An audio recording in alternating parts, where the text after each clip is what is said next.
Welcome back, everybody. As the director for Florida Department of Health, Duval, Dr. Wells, you are responsible for ensuring the health of everyone who lives and works here in Duval County, and that includes letting the public know when their health or safety actually might be at risk. And for the past few weeks, we've heard a lot about the eye dangers surrounding this eclipse that we saw today. So is this really a serious health condition? Do we need to be worried about it? And I'm asking for myself as well, because when we were out earlier, a lot of us weren't using the protective eyewear because it was a little cloudy, or quite cloudy actually at times. So am I okay? Is everyone else okay? Are the kids okay at home or not?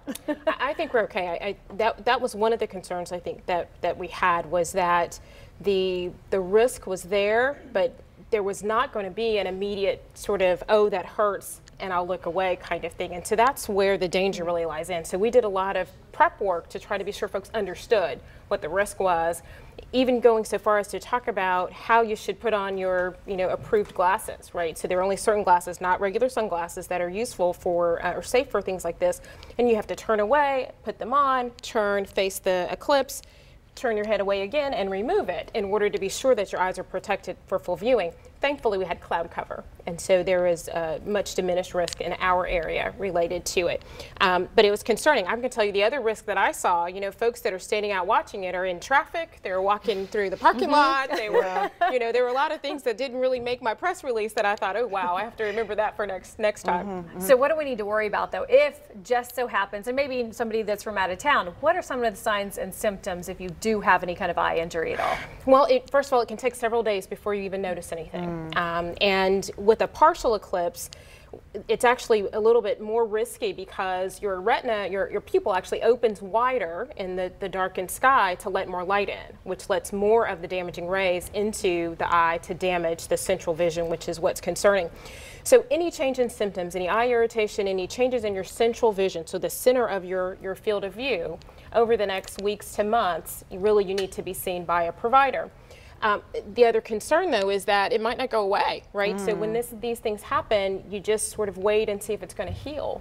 So were there only certain types of glasses that we should have used? Because I actually saw someone that took a piece of a trash bag and kind of wrapped it around some glass. Exactly what I was working against. Yes, we tried to give, there's some very specific qualities that your particular glasses had to have. And we tried to even say to folks, if you have them, be sure you get them checked. They can't be frayed, broken, torn, lens coming out, that sort of thing. And we listed on our website approved vendors that you can get glasses from in order to be sure that you were getting a good product. The problem is they were really available on almost every street corner over the last for a week nominal or so. fee. Yes. So it's not as if you're going to wake up tomorrow morning and be blind, because I'm going to admit, I looked and I saw it without glasses on. I watched her.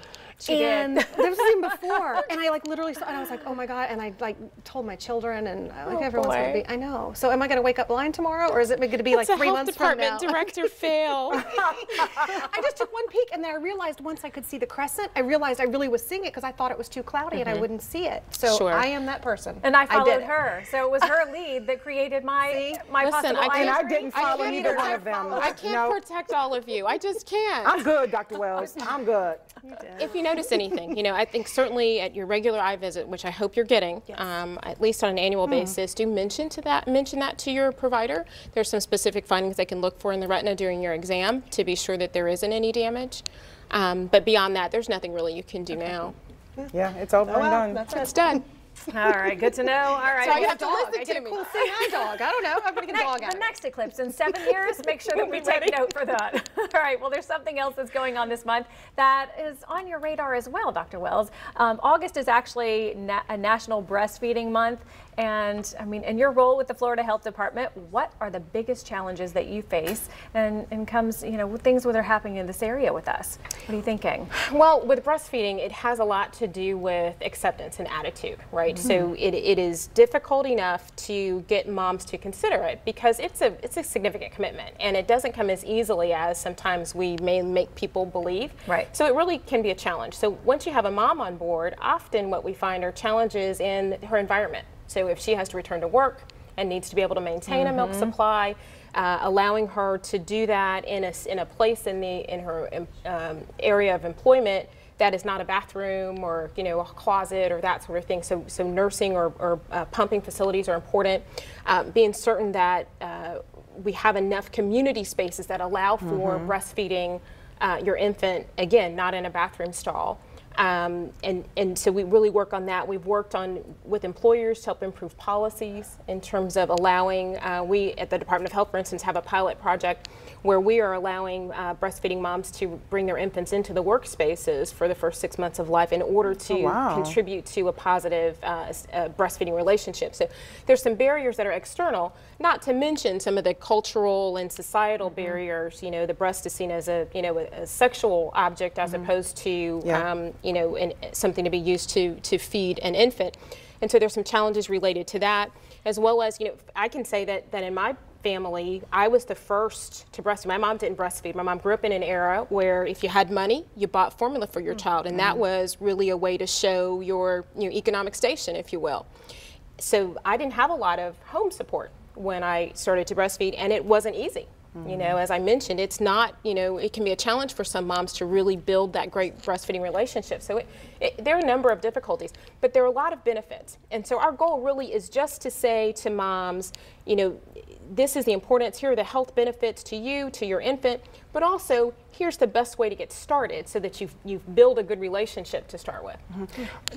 Dr. Wells, why do you think it appears as though there's challenges with some businesses or some people not taking breastfeeding serious, which is why a lot of places would not have a station for breastfeeding? There are some employers that don't provide that space for them. Why do you think that is? Because this is a real thing.